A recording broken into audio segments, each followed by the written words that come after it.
In this video, I'm going to show you how to check login devices in Snapchat. So for us to get this done, what I want you to do is open your Snapchat, and I'm here right now on my Bitmoji. I'm just going to go ahead and click the settings here. After doing so, I want you to go ahead and scroll down until you see session management.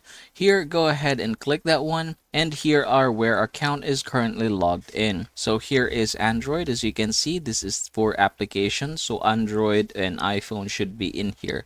And then down below, you have the browser session. So this is where my account was logged in the past, as you can see. And yep, say for example, you think that those are not your device. What you can do is just tap the X button here.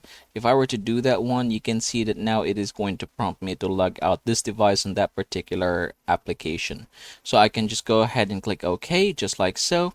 And you can see that my account has now been logged out of that particular device. So yeah, that is how you're going to get this done, everybody. I hope this video helps you out.